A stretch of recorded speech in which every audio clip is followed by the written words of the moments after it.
Estamos iniciando mais um vídeo do nosso curso, do seu canal, Curso Bíblia Hoje. Nós estamos com o objetivo de estudar todo o livro de Mateus. Hoje já estamos no capítulo 19.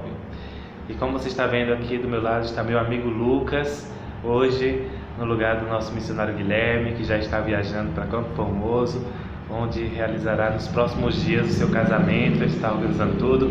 Vamos orar por ele, por seu casamento e também para que ele continue a obra missionária onde ele estiver, com toda a disposição de servir ao Senhor.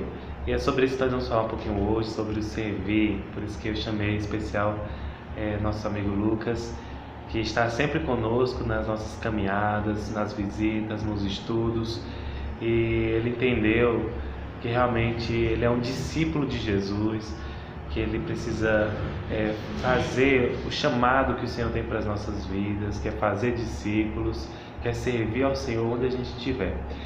E para iniciar, eu vou pedir mais esse capítulo, vou pedir ao nosso amigo, nosso irmão Lucas, para estar orando ao Senhor. Senhor, meu Deus, eu quero agradecer, Senhor, por mais um dia de vida, pela gente ter essa oportunidade, Senhor, de estar falando para essas pessoas que estão nos assistindo. Amém, Senhor. Que o Senhor venha tocar no coração de cada um, Senhor, que está nos assistindo. Em nome de Jesus. E eu quero agradecer, Senhor, pela essa oportunidade de estar aqui, Senhor, com meu amigo Eliette, irmão Amém, missionário. O Senhor venha estar nos abençoando sempre. Amém. E que a gente venha estar sempre tendo essa oportunidade de estar ensinando essas pessoas. Em nome de Jesus. Que o Senhor venha nos ajudar e venha falar, Senhor, para esse pessoal que está nos assistindo. Amém. Cada palavra que vem sair daqui, em nome de Jesus. Amém. Glória a Deus. É isso aí. Vamos estar iniciando aqui Mateus 19. Acompanhe na sua Bíblia e sempre marcando as palavras preciosas do Senhor Jesus para nós que estamos aprendendo com o próprio Jesus. Mateus 19, versículo 1 diz assim: Tendo acabado de dizer essas coisas, Jesus saiu da Galiléia e foi para a região da Judéia, no outro lado do Jordão. Grandes multidões o seguia e ele as curou ali. Alguns fariseus aproximaram-se dele para pô-lo à prova e perguntaram-lhe: É permitido ao homem divorciar-se de sua mulher por qualquer motivo? Ele respondeu: Vocês não leram que no princípio o Criador os fez homem e mulher? E disse: Por essa razão o homem deixará pai e mãe e se unirá à sua mulher, e os dois se tornarão uma só carne. Assim eles já não são dois, mas sim uma só carne. Portanto, o que Deus uniu, ninguém separa. Perguntaram eles: Então, por que Moisés mandou dar uma certidão de divórcio à mulher e mandá-la embora? Jesus respondeu: Moisés permitiu que vocês divorciassem de suas mulheres por causa da dureza de coração de vocês, mas não foi assim desde o princípio. Eu lhes digo que todo aquele que se divorciar de sua mulher, exceto por imoralidade sexual, e se casar com outra mulher, estará cometendo adultério. Os discípulos lhe disseram: Se esta é a situação entre o homem e sua mulher, é melhor não casar. Jesus respondeu: Nem todos têm condições de aceitar esta palavra, somente aqueles a quem isso é dado. Alguns são eunucos, porque nasceram assim. Outros foram feitos assim pelos homens. Outros ainda se fizeram eunucos, por causa do reino dos céus. Quem puder aceitar isso, aceite. Muito bem. Agradeço o Lucas por estar me ajudando hoje aqui na leitura. E estamos aqui já perto da semana em que Jesus ele vai para Jerusalém e ele ali vai ser julgado, condenado e crucificado. E durante toda essa semana que Jesus está em Jerusalém, a gente vê muita provação. Muitos religiosos, como você está vendo aqui, os fariseus, que vão até Jesus, as multidões o seguindo, e sempre com aqueles questionamentos para colocar Jesus à prova, para tentar pegar Jesus em algum ato falho, né? Então, como o Lucas estava lendo aqui, a gente vê que Jesus ele responde para esses homens de uma forma muito sábia e fazendo perguntas. Você vê que as perguntas que Jesus faz são muito reflexivas, para que haja uma reflexão em cima daquilo que está sendo abordado. Ele não responde com a mesma moeda, né? Então, quando eles vão questionar Jesus, é permitido ao homem divorciar-se de sua mulher por qualquer motivo? Eles querem ver a resposta de Jesus, querem ver a reação de Jesus. Mas Jesus, sabiamente, ele vai para as Escrituras, ele vai lá para Gênesis, e ele responde com base naquilo que o Senhor determinou. Quando ele fala assim: vocês não leram que no princípio o Criador os fez homem e mulher? Quando Jesus fala isso, meus queridos, ele está dizendo que tanto o homem e a mulher têm o mesmo valor, porque foi feito pelo mesmo Deus. Então Deus fez homem e mulher como um só, ou seja, a mulher precisa ter o valor devido. É isso que Jesus está falando, que naquela época não havia valorização da mulher. Eles se divorciavam da mulher por qualquer motivo, era tradição, né? E a mulher não tinha vez. E Jesus, ele quebra esse paradigma e ele traz um divisor de água para a nossa sociedade hoje, em que nós vemos mulheres tendo vez, podendo falar em público. Tudo isso porque Jesus, ele quebrou essas barreiras que tinha com relação às mulheres. Mas eu gostaria de destacar aqui um versículo que a gente precisa entender e dentro do contexto, porque quando ele fala no versículo 6, assim, eles já não são dois, mas sim uma só carne, portanto, que Deus uniu, ninguém separe. O que realmente Jesus quer dizer? Porque muitas vezes a gente entende, como assim? Deus fez o casamento, mas as pessoas costumeiramente elas se divorciam, elas se separam. E por que aqui está dizendo que o que Deus uniu, ninguém separa? A gente tem que entender que Jesus está falando de um contexto do que Deus estabeleceu, que foi o casamento.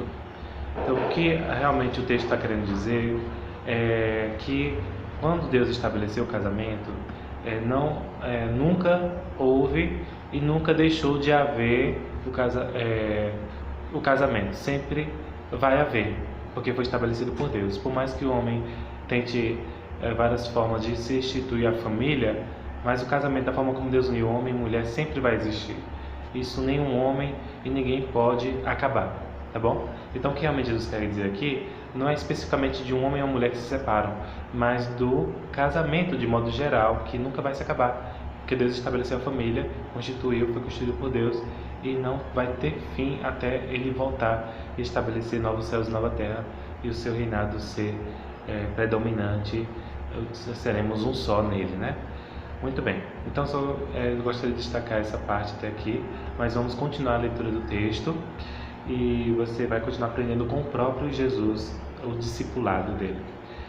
O versículo 13 diz assim: depois trouxeram crianças a Jesus para que eles impusesse as mãos e orasse por elas, mas os discípulos os repreendiam. Então disse Jesus: deixe vir a mim as crianças e não as impeçam, pois o reino dos céus pertence aos que são semelhantes a ela. Depois de lhes impor as mãos, partiu dali. Eis que alguém se aproximou de Jesus e lhe perguntou: mestre, que farei de bom para ter a vida eterna? Respondeu-lhe Jesus: por que você me pergunta sobre o que é bom? Há somente um que é bom. Se você quer entrar na vida, obedeça aos mandamentos. Quais? Perguntou ele. Jesus respondeu: não matarás, não adulterarás, não furtarás, não darás falso testemunho. Honra teu pai e tua mãe, e amarás o teu próximo como a ti mesmo. Disse-lhe o jovem: a tudo isso tenho obedecido. O que me falta ainda? Jesus respondeu: se você quer ser perfeito, vá, venda os seus bens e dê o dinheiro aos pobres, e você terá um tesouro nos céus. Depois venha e siga-me. Ouvindo isso, o jovem afastou-se triste, porque tinha muita riqueza. Então Jesus disse aos discípulos: digo-lhes a verdade, dificilmente um rico entrará no reino dos céus. E lhe digo ainda, é mais fácil passar por um camelo pelo fundo de uma agulha do que um rico entrar no reino de Deus. Ao ouvirem isso, os discípulos ficaram perplexos e perguntaram: neste caso, quem pode ser salvo? Jesus olhou para eles e respondeu: para o homem é impossível, mas para Deus todas as coisas são impossíveis. Muito bem.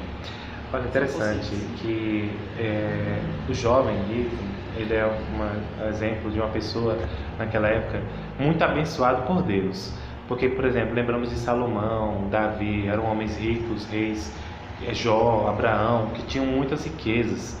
E quando esses homens temente a Deus, eles tinham muitas riquezas, eles associavam a prosperidade daqueles homens com a bênção de Deus na vida deles. E quando Jesus vem dizendo que ainda não é suficiente tudo aquilo que ele fazia, né?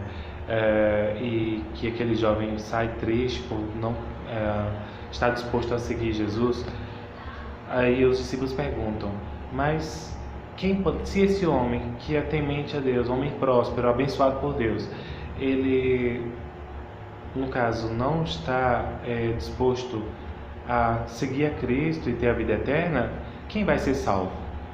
Né? Essa é a pergunta deles. E aí Jesus fala, olhando para eles: para o homem é impossível, porque humanamente falando é impossível para o homem ser salvo por si só. Mas para Deus todas as coisas são possíveis. Por quê? Porque ele já tinha um plano de enviar o seu Filho Jesus para que todo homem, crendo nele, reconhecendo ele como Salvador, ele adquira salvação, que humanamente é impossível. Vocês entendem isso? E aqui nós estamos com o jovem Lucas, que, como muitos jovens, tem sonhos, né? Tem seus desejos, objetivos, mas ele para nós é um exemplo, porque quando eu estava na idade dele mesmo, eu tinha muitos sonhos e não tinha tempo para Deus. E hoje nós vemos o Lucas, ele andar com a gente todo o tempo, ele está conosco em todas as nossas atividades. Isso é um exemplo para muitos jovens em relação a ser um verdadeiro discípulo de Jesus, servir ao Senhor. Por quê? Porque nós acabamos nos deixando levar por muitos sonhos, muitos objetivos, e quando nós realmente entendemos a missão pelo qual nós somos chamados para fazer discípulo, não importa a idade, você também, não importa a sua idade, onde você estiver, você entende que a vida eterna que Jesus oferece, seguir os passos de Cristo como Jesus oferece para esse jovem, e ele não quis, é porque ele não estava disposto a abrir mão de todos os seus sonhos, das suas riquezas, suas ambições. Mas o que Jesus tem para oferecer, meus irmãos, é muito maior do que esse mundo, porque ele não teve a oportunidade aqui de andar com Jesus para que fossem abertos os olhos dele, para visualizar a vida que Jesus tem para oferecer para todos nós, um verdadeiro relacionamento mais íntimo com ele. E hoje nós estamos muito felizes porque a partir do momento que nós saímos de um lugar, e se nós fomos chamados para um outro lugar, nós temos deixado discípulos como Lucas aqui nesse lugar. E é isso a nossa missão, sempre preparar pessoas para continuar a obra missionária naquele lugar. Então sempre pense, eu não vou ficar aqui para sempre. A nossa vida ela está nas mãos do Senhor, né? Então, a partir do momento que o Senhor nos chamar para outro lugar, nós temos que ter ideia que a partir do momento que nós chegamos naquele lugar, nós já devemos preparar discípulos para deixar naquele lugar ele continuar servindo ao Senhor. Então, essa é a vontade do Senhor, tanto para aquele jovem rico, quanto para mim, quanto para Lucas, para a sua vida, que a gente continue fazendo discípulos para ele, investindo tempo no reino de Deus que Jesus oferece aqui, né? Um reino eterno, um reino que existem coisas muito maiores do que esse mundo. Então, muito obrigado por você ter acompanhado o nosso vídeo, obrigado por você que sempre nos acompanha, sempre que comenta. Saiba que a importância desse estudo bíblico é para que você continue estudando outros livros da Bíblia também da mesma forma, analisando versículo por versículo, do começo ao fim, sempre com o compromisso diário de estar na presença do Senhor Jesus. Amém? Muito obrigado, meu amigo Lucas, por ter participado comigo.